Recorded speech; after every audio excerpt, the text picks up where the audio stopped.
नमस्कार, मी अपर्णा जयेश कवडे कलामंच ग्रुपमध्ये सादर केली आहे कहाणी लेखन दिनांक 25/2/2025. ऐका निसर्ग देवता तुमची कहाणी. आटपाट नगर होतं. त्या नगरात कसली म्हणून कमतरता नव्हती. नगरात छान सरोवरे होती, हत्ती बदकं डुंबत होती, गाई वासरं स्वच्छंद फिरत होती. कुठलंही बंधन कोणावरही नव्हतं. परसदारी केळी भाजीपाला पिकत होता.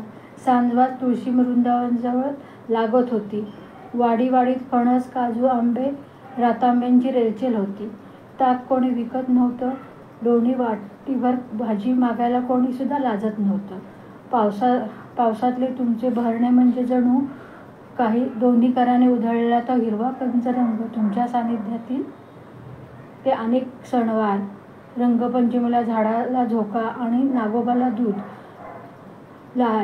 बहीण भावाचे अटूट नाते, द्रौपदीने म्हणून तर बांधली चिंदी भरजरी शालूची कृष्णाच्या हातावर. अजरामर झाली राखी पौर्णिमा ही त्याच नात्याने. गुरुपौर्णिमा म्हणजे गुरु सानिध्यातून अध्यात्माची प्रगती. भाद्रपदातील गणपती बाप्पा आणि गौरीला लागायची भरपूर फुलं आणि पत्री.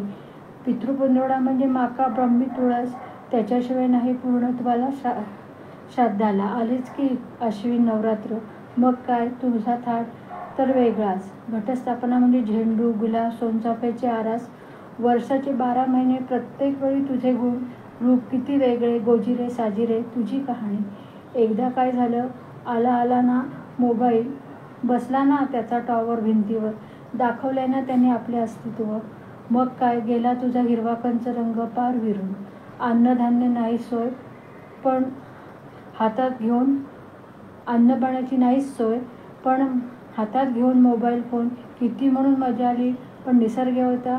तुम्ही नका कोपू. माणसाने माणसाचीच घेतली नाही बाजू. गेली सरोवरे बुजून, उभारले गेले टॉवर. म्हणून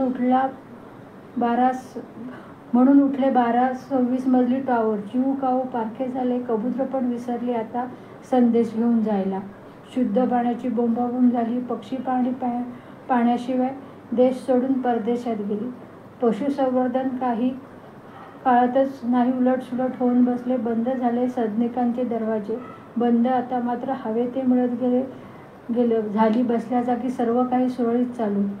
पण निसर्ग होता तुमचा मात्र साथ सुटत गेली.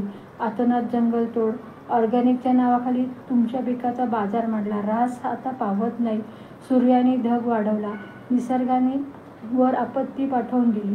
एकातून वर मान काढत नाही तर दुसरी आपत्ती दत्त म्हणून दारात उभी राहिली. बोलले नवस किती कोण जाणे, पण आता परत तो निसर्ग येणे नाही. कुणाला दोष देऊ. राजकारण असो की घरगुती वाद, विकोपाला गेल्याशिवाय उत्तर मिळत नाही. प्रत्येकाला वाटते मलाच सर्व येतं, मीच तेवढा हुशार, बाकी काही कामाचेच नाही. तरी अशी आहे निसर्ग होता तुमची कहाणी. ऐकताना तुमच्या पण डोळ्यात अश्रू उभे राहिले. मग आम्ही बापडी काय करणार. ह्याची देही ह्याची डोळा, हे सर्व फक्त पाहत राहणार. निसर्ग होता देवतेची 60 अवताराची कहाणी सुफळा संपूर्ण. नमस्कार.